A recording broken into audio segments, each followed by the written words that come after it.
गोमती नगर में छेड़छाड़ की घटना और अयोध्या दुष्कर्म मामले पर समाजवादी पार्टी प्रमुख अखिलेश यादव ने सोमवार को योगी सरकार पर पलटवार किया।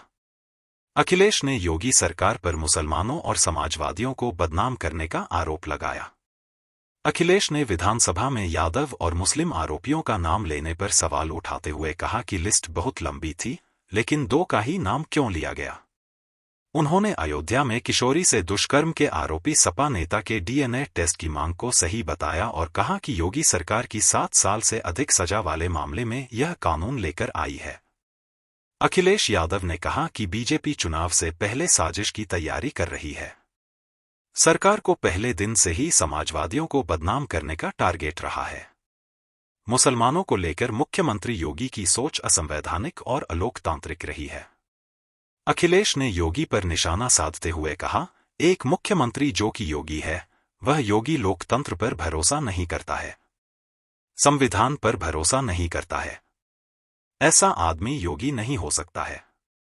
अखिलेश ने हाथरस की घटना का जिक्र करते हुए कहा कि साधु संत के कार्यक्रम की इजाजत के लिए बीजेपी नेताओं ने लिखा था, लेकिन सुरक्षा के इंतजाम नहीं किए गए। इसका नतीजा यह हुआ कि बड़ी संख्या में लोगों की जान गई और कई घायल हुए। अखिलेश ने कहा कि दूसरी घटना गोमती नगर की थी। इस मामले में आरोपियों की सूची बहुत लंबी थी। पुलिस ने सभी नामों की सूची दी, फिर सदन में यादव और मुस्लिम का नाम क्यों पढ़ा गया। जिस यादव का नाम लिया गया, वह कैमरे के फुटेज में नहीं था। वह चाय पीने गया था। पुलिस को यादव मिल गया, इसलिए जेल भेज दिया। अखिलेश ने कहा कि इसमें पुलिस का दोष कम है। सरकार चाहती है कि पुलिस वाले बीजेपी के कार्यकर्ता बन जाएं। अखिलेश ने अयोध्या में किशोरी से दुष्कर्म के मामले में सपा नेता की गिरफ्तारी पर डीएनए टेस्ट की मांग को भी सही बताया। समाजवादी पार्टी अगर कहती है कि डीएनए टेस्ट होना चाहिए, तो इसमें गलत क्या है। इसकी मांग परिवार के लोग भी कर रहे हैं। या मुसलमान भाइयों को कैसे उनके अधिकारों को छीना जाए, उनकी अधिकार जो मिले हैं, जिन्हें आजादी के अधिकार हैं, या उनके स्वतंत्र जो अधिकार हैं, उनके अपने धर्म को लेकर के अपनी कामकाज की व्यवस्था को बनाए रखने के लिए। और केवल वक्फ बोर्ड नहीं, हमारे मुख्यमंत्री देखिए कितने समझदार हैं सरकार के। उन्हें उर्दू में ये पता लगा कि नुज़ूल उर्दू शब्द है। उन्हें समझाते रहे अधिकारी कि नजूल का मतलब कुछ और है, लेकिन उन्होंने कहा नहीं, नजूल मतलब मुसलमानों की जमीन है ये। सोचो, जो व्यक्ति केवल उर्दू के शब्द नजूल को लेकर के पूरा का पूरा प्रयागराज खाली करा रहे थे, पूरा गोरखपुर, और गोरखपुर में अपना स्वार्थ है उनका कुछ, या उनके सहयोगी साथियों का स्वार्थ है, उसकी वजह से बताइए उर्दू का शब्द नजूल, तो मुख्यमंत्री जी क्या कानून ले आए। तो ये बात आपको भी समझ में आ रही है, लेकिन हम लोग इसके खिलाफ रहेंगे। इन्होंने पहले एंग्लो इंडियन का छीना था, आपको पता होगा। एंग्लो इंडियंस की लोकसभा में और विधानसभा में एक सीट हुआ करती थी, उनका रिप्रेजेंटेशन था।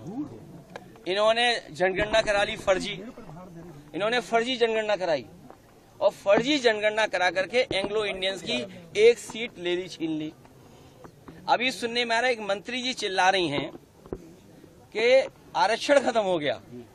अच्छा, आप खुद सोचिए, सरकार में भी रहेंगे और आरक्षण की भी बात करेंगे, तो जिन्हें आरक्षण की चिंता है, जो पिछड़े दलित और अल्पसंख्यक आदिवासी भाई बहन हैं, चाहे वो दिल्ली में हो चाहे लखनऊ में है, तुरंत बीजेपी को छोड़ दें,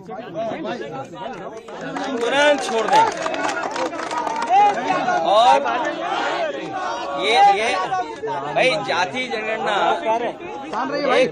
एक स्टूल किट नेता हैं, वो बहुत किट कर रहे हैं, किट।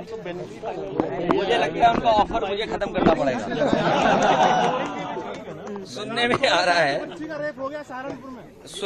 रहा है कि जो स्टूल किट मंत्री हैं, ये उधार पे बैठे हुए हैं, उन्हें हुक्म मिलता है तो कभी इधर कभी उधर, कभी उधर कभी इधर। कम से कम इन्हें कास्ट सेंसस की बात करनी चाहिए, जाति जनगणना की बात करनी चाहिए, और जो आरक्षण खत्म हो रहा है उसके बारे में बात करना चाहिए।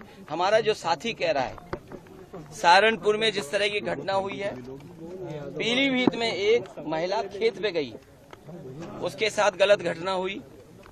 आज सुनने में आ रहा है अयोध्या में भी घटना हुई। और कन्नौज की मैं बता दूं, एक दलित समाज की बेटी, उसके साथ जो घटना हुई और पुलिस और बीजेपी के लोगों ने मिलकर के एक झूठी कहानी बनाई, उसे पेड़ पे लटका करके बताया कि पेड़ पर वो अपनी आत्महत्या की और उसका पोस्टमार्टम नहीं हुआ। ये पोस्टमार्टम किसकी वजह से नहीं हुआ है? वहां के बीजेपी के नेता हैं जिनकी वजह से पोस्टमार्टम उस बेटी का नहीं हुआ है।